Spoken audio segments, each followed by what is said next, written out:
kutunza mwili wako. Ukizingatia hayo utaishi kwa matumaini. By the way, unayo nafasi, hebu jiamini. Aliniumba sasa nishamkosea. Hata ardhi na mbingu zote zinanisomea. Malaika wa adhabu kwa hamu wananingojea. Nikifika huko nani hata nifukia. Hapa nilipo mimi nipo kitandani. Starehe zimeniweka matatani. Mbona tena mimi haiwezekani. Masera wangu. That's the way to start your Thursday. It's a sunny Thursday here on Interactive. Huku Nairobi jua limewaka. Jana kulikuwa na baridi kidogo, lakini leo jua limewaka. And Tony and myself, we are here to ensure that you kickstart your day in style. Kama kawaida, we tell you the trending stories, we get to interact with you, and also today being a Thursday, tuna throwing it back kidogo, and that song that just played there was by Professor J, and the other guy, nimesahau jina yake. Feroz. Yeah, Feroz. Yeah, so I feel like it's very timely. We shall be talking about it na Tony Mwirigi, but before that, do you remember the 21st edition of Stanchat Marathon will be going down on the 27th of October 2024. If you haven't registered, you still have some time because registration will be ending on the 13th of October 2024. And all you have to do is visit www.nairobimarathon.com, and it's just easy. There'll be races from 42 kilometers, 21 kilometers, 10 kilometers, and 5 kilometers. So you can come as a family, as colleagues, as friends, because I believe this is going to be an amazing time for you guys to bond. And of course, for those people who are able differently in the society, have not been left behind, because there will be races for them. So kama huja register, unagojea nini? Chukua simu yako sasa hivi as we talk and visit www.nairobimarathon.com. Register yourself. I shall be there. Tony Mwirigi shall be there. Remy Majala will be there. Luchivi will be there. The whole Media Max crew shall be there. So we expect to see you then on the 27th of October. That's the day that we shall be participating on the 21st edition of Stanchat Marathon. So, turuhusu kwa taathima na heshima tuanze show ya leo. Of course, I don't get to do the show alone. Haiwezi bamba bila huyu msee. Haiwezi shika bila huyu msee. Tony Mwirigi, mtoto wa Lamu, the celebrities host. Yeah. The guy who's in love. How are you? My Good morning, Kababa. You just had to say, Sarah, I just told you You know, vitu vizuri havipendi haraka, si ndio? Lakini tuko on the right track. Uko poa, lakini good morning, Sarah. How are you? Mimi niko fiti, niko welewela. I wanna know if I'm looking in the right direction, if I'm getting the right attention. Unajua hii song nakwambia, that is called the power of TikTok, Sarah. You know, the TikTok inaleta ngoma za kitambo, in reality ni ngoma za saa hii. This song tumeimba saa hii ni ya 10 years ago. It's a reggae song ambayo ni poa sana. I wanna know if I'm getting the right attention, if I'm heading to the right direction. Imagine. Hiyo ngoma ilikuwa ni ya msanii by the name John, hebu nisomee jina, MC alafu Lin. Unaita, hebu nisomee jina? MC Lin. Hapana. Si umesema MC alafu Lin. Sawa, hebu itamke. MC Lin. Hapa ni McLean. McLean. Hiyo iko ujui. Angalau leo kwa mara ya kwanza. Kwa mara ya kwanza nimemfunza Sarah kitu. For the first time ever. For the first time 254 in Kenya. For the first time on Interactive nimemfunza kitu Sarah. Kwa maana nakupenda Tony. Nakupenda pia. Nakulombo tov. Nakulombo tov. Unasema leo ni siku ya Alhamisi. Leo ni siku ya Alhamisi. Even before we look at some of the trending stories and salams, Tony, tulipokuwa tunaanzia show tulianzia na ile video ya Professor J na Feroz. True. Hapa nilipo nipo niketandani, astare zangu zimeniweka mashagani, inawezekani. You know, this show is watched by the young people. True. And squeezy wanasema watu wanapima na macho. Wanapima na macho na si poa sana by the studio. That song by Feroz, that is around 13 years ago, ni ngoma ambayo ilimpatia endorsement kubwa sana, si ndio? Worldwide endorsement ambayo ilipewa sana na shirika la afya, nimesahau jina yake, ambalo lilimpatia a big endorsement because hii song ilikuwa ina push madhara ya ugonjwa wa ukimwi, si ndio? Na ikampatia endorsement ambayo vijana wengi walielimika. And by this show we have 4 things. To educate, entertain, inform and inspire. Sindio? So najua saa hii starehe na sherehe ni nzuri, si vibaya. Lakini tuweze kujua kwamba we are heading the right direction. Sindio? Tuache kupima na macho. Watu waache kupima na macho, sindio? Nakula kwa macho. Wacha, sindio? So unasema vijana waache kupima na macho. Si ndio? Kabisa. HIV and AIDS is real, and I think, was it on Tuesday or when was it? Remy was talking about it on Social Hour. So what you will make sure when I watch pia show ya Remy, because it's very educative. The statistics are not looking good out here. What will take care of themselves, you know? Ni kweli. All right, and kama kawaida, it's not interactive if we don't get to interact with you back at home. Tell us where you're watching us from, who do you want to say hi to, and which is your all-time favorite TBT jam. Tony atakuwa anatuambia yake.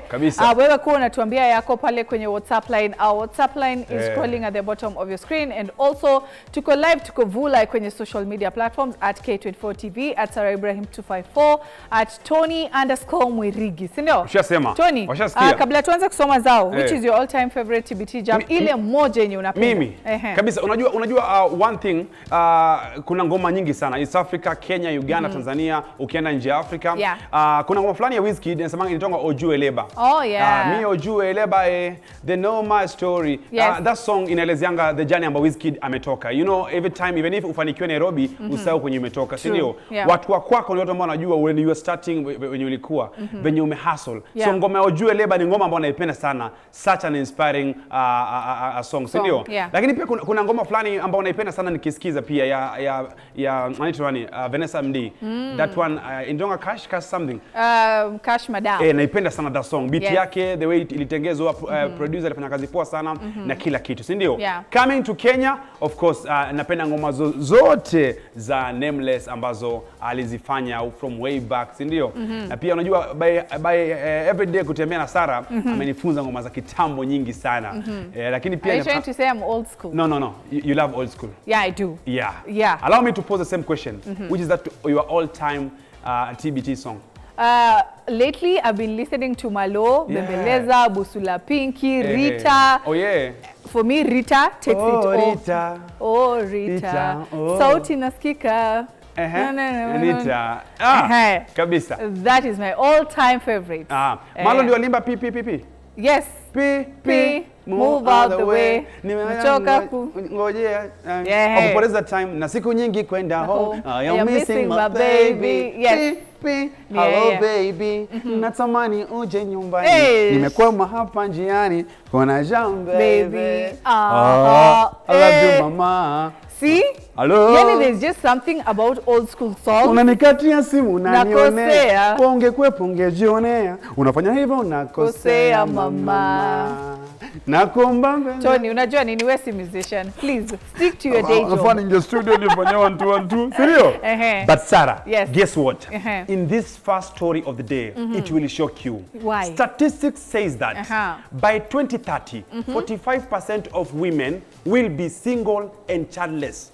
Whoa. That is statistics by 20 what? By 2030, 45% of women that in the is world, approximately 6 years to from come. now. 45% of women will be childless and single. Now, nikuulize, nowadays, hii statistic ni kama imeanza sasa. Hata 2030 hata haijafika. Unaona kama ni mbali. Naona kama ni mbali. But the reality is, siko ubaya, but from wasichana ambao natembea nao, marafiki zangu, hii option ya kupata mtoto wengi hawapendi, sijui mbona. Si ati hawapendi. I feel like there are so many reasons because mtu hawezi amka tu asema I don't want to have kids. Maybe juu economy, maybe ameona vile kuna marafiki zake wenye wamepata watoto, they are suffering, they were not ready, maybe they are not mentally, psychologically ready to have babies. There's so many reasons. So I feel like at times, Tony, we tend to judge people for some of the decisions that they make in life, but watu wako na different reasons for making certain decisions in life. And now pia apart from Sarah having a lady ambaye just hataki mtoto, pia kuna hii another group ya wako ready wakuwe na watoto lakini wasikuwe na mabwana. Yani wewe nipatie nizalie Nitalea. That group. So in US, the number of single women in the US is expected to rise 1.2 every year. And by the way, let me tell you one thing. Hii kitu pia imeingia spirit, si kwa wanawake peke yake, bali kwa vijana. Kuna vijana ambao pia marafiki zangu nowadays wanasema kwamba mimi pia niko ready kupata mtoto na akina mama kadhaa, like wanawake kadhaa, lakini nitalea kwa roho safi. Sina shida. Like for example, Sarah anizalie katoto kazuri kasichana, niende kwa mwingine, akasavuli anizalie msichana kijana, lakini pesa pesa nitatuma vizuri kabisa, hakuna shida. Yeah. Sara pesa yake nitamtumia, ile monthly upkeep ya mtoto iko sawa.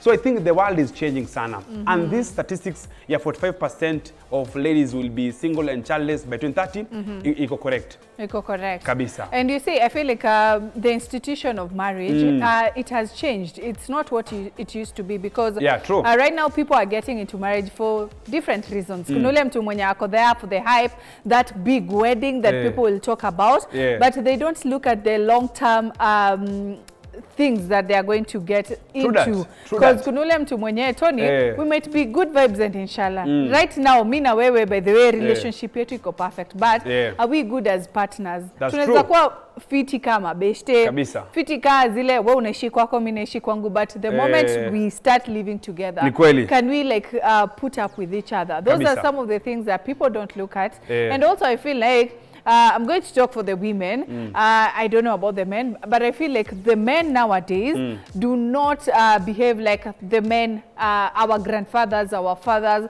Mwanaume anataka we settle bill 50-50. Mimi kama mwanamke, I want to be taken care of. Unasema unataka mwanaume afanye kila kitu. Atume fair. Nitasaidia, lakini kuna wale wenye wanataka we go 50-50. You pay for nini school fees, mimi nitalipa nyumba. As a man, you're the provider. Unajua kitambo nadhania kwamba wakati wa mababu zetu, wakati wa wazazi wetu, watoto walikuwa ni bond ya familia. Right? Whereby if watoto wako, we are here because of our children and so and so. But the world is changing, Sarah. You know, one thing ni kwamba right now ni kwamba jamaa ama msichana anasema Tony handsome, ningependa tu mbegu ya Tony. Lakini Tony simpendi ile ya kwamba we can now be together and we start a beautiful family. But Tony zile ndevu zake alafu anazizalia unaelewa? True. Na unajua naongea from a story ya ukweli. Nimepata hizo request nyingi. There are people who have approached you. Wengi sana. Wanataka ni donate handsome wangu. Lakini mtazamaji watching ukiwa nyumbani, watching from Kakamega, Busia, Meru, Kaptembo, Nakuru, tuambie, do you think wewe ambao una watch, unatamani watoto wangapi first? Tuanze na first question. Unatamani watoto wangapi? Alafu pia utuambie, je, una believe kwamba by 2030 utakuwa bado single na childless? Tuambie. And why do you think that people are opting not to get into marriage nowadays? You can tell us. Kama uko na mtu karibu na wewe mwenye unasikianga akisema marriage is not for me, tell us what is the reason as to why they are saying that. We will really appreciate hearing from you. So, kabisa. Moving on, Tony. Kuna kitu ambayo ulisema tulipokuwa pale kwenye makeup room about the next story. Kabisa. King Kaka finally has met his lookalike. And King Kaka okay, let's have a look at this particular video first. I believe iko na sauti. All right. Niko na Mbaya the Great. Finally tumemeet. Nimesikia unaambia watu unafanana na mimi. Watu wanasema. Wanasema tunafanana? Mzee tunafanana. Mimi naona ni kweli. Ni kweli? Umeona ni kweli? Mbona naona image. Image? Nikudangu alidedi kitambo bana. Wewe usiko wetu. Ndio tunafanana. Ndio hivyo manze. Mbona content yake ni anakula. Ana finish. Ana malo. So if you're on Instagram, uko TikTok, uko wapi na wapi? Instagram, TikTok, YouTube, Facebook. Kila mahali. And then mika support content yake. Lakini nimemuuliza swali moja. How do you turn your content into business? Sawa. Now, hizi interviews za kusema mimi ni lookalike. Ngoja sana niulize swali. Kuna kuanga na lookalike na duplicate. Okay. Iyo. Duplingenga.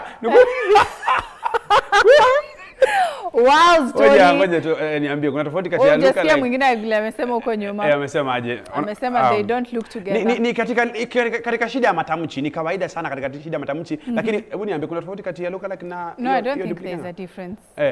Kabisa. See, they look alike. Now, this story ilinibamba sana first when I saw the whole story, because this guy from K24 University, I think from KU kama sijakosea, amemtafuta sana kwa muda mrefu, that is King Kaka wa Meet tu, because yeye anatamani Meet. Anasema kwamba mimi sijifananishi na King Kaka. Ni watu wananifananisha na King Kaka. But now kuna two sides of this story, and allow me kama nitasema kwa makosa, lakini in this video, when you take a look at this video, somehow King Kaka anapatia that vibe ya wazazi wa kitambo. Like usifanye hivi. Unajua hivyo? How can you commercialize looking like me into money. Like, how can you commercialize the looking like me? All right, ikona two sides. Gen Z are saying King Kaka alikuwa hash. Akimwambia, akimitu jamaa. At if it was a lecture alikuwa anataka kumpatia, angempatia off camera. Unanielewa?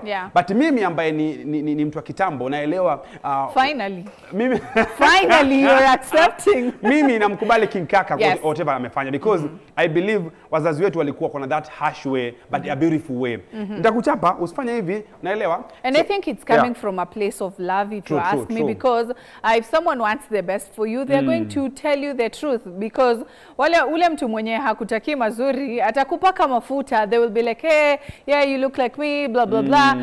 Because King Kaka had the option of like, oh, sawa tumepatana. No, hata wa record video sawa tumepatana. And then it ends there. But at least yeye anamsaidia anamwambia sawa, you look like me. But how can you commercialize whatever you're doing? Because this guy is known for eating. Akona content ya kukula. So anamuuliza, how are you going to make that make money for you? How will you commercialize looking like me? Ndio angalau one day sikuwe kila siku tuna meet, si ndio? Because there was a guy pia alisema he's looking like Langatawan Jalango. Na akasema anataka Jalango the entitlements.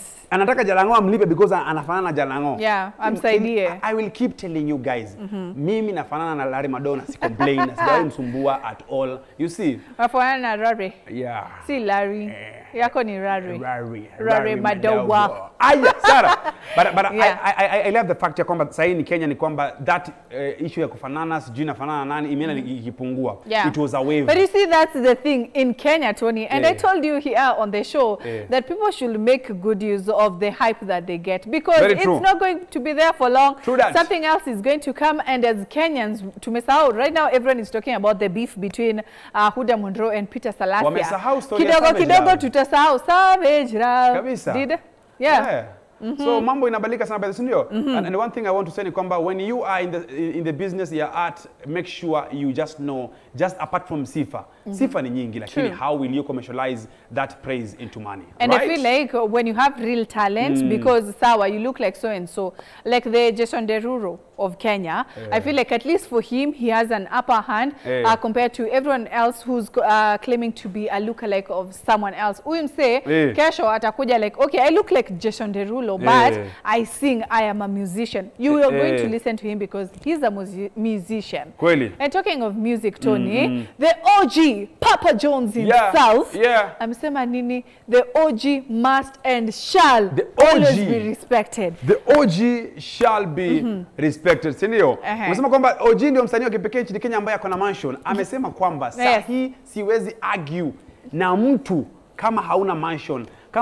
Kama ni msanii na hauna mansion, please kaa kando. Tumalize, si ndio? All right. I don't know if we have that video. Yes, we have that video. Wacha tuone mansion yenyewe. Kabisa.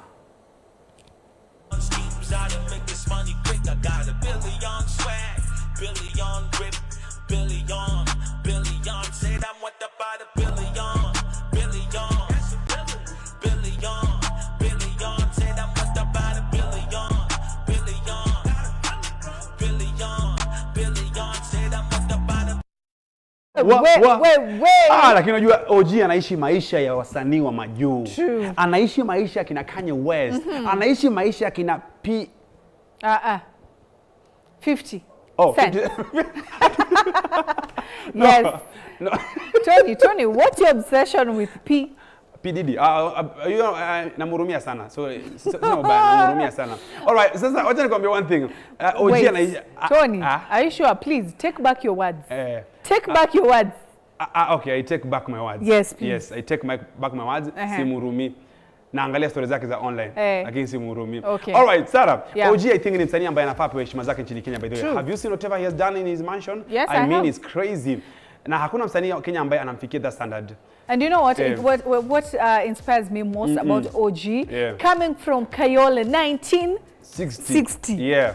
To having his own mansion, the kind of cars that this guy drives. And one thing about Papa Jones, mnaweza kuwa mnaona hizi cinema zenye mnaona social media, but Papa Jones is one humble person. Kama umepata chance ya kuinteract na yeye one-on-one, Calligraph is one of the coolest celebs we have in Kenya. And for him to say, kama hauna mansion, or for him to brag the way he brags online, he deserves it because he has worked hard for it. Kabisa. Sindio? And one thing we must say ni kwamba the OG shall be can be and will be respected, by the way. Yes. Whatever is done, by the way, it's a big inspiration to anyone who is watching this show, by the way. You can come from a humble background. True. Na bado uweze ku break all the barriers. Yes. Na ufike to the top. Alafu ukue pale juu useme lonely at the top.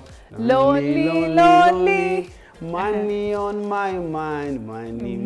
Money. Now, because I know Sarah, our beautiful director, anasema wanataka break, but naomba kwa heshima Kasavuli. Na taadhima. Kwa heshima na taadhima. Our very own Mulamwa from Milele FM. Yes. Right now, you go in China. And we have this video. Hey, it's a very beautiful video of Mulamwa in China. Okoyeye, Moya David, na Benoit Malines. I don't know if you can take a look at this video as we go on that short break. Kasa tulikuwa tunaomba video, but ni sawa. I think tutarudi nayo. Amesema on the other side of the break because we need to pay some bills. And also on the other side of the break we have Chef Raphael. And today, wacha nikwambie, one thing I love about Chef Raphael, Tony, he's not the basic, the kawaida chef that you know. Imagine, ushaisikia baked ugali? Nimesikia jana uliponiambia. Aya, basi tunaporejea on the other side of the break, he shall be telling us more about what is this baked ugali and baked beef. So stay tuned for that and more. We shall be coming back na hiyo video ya Mulamwa, so do not touch that dial. We are back in a few.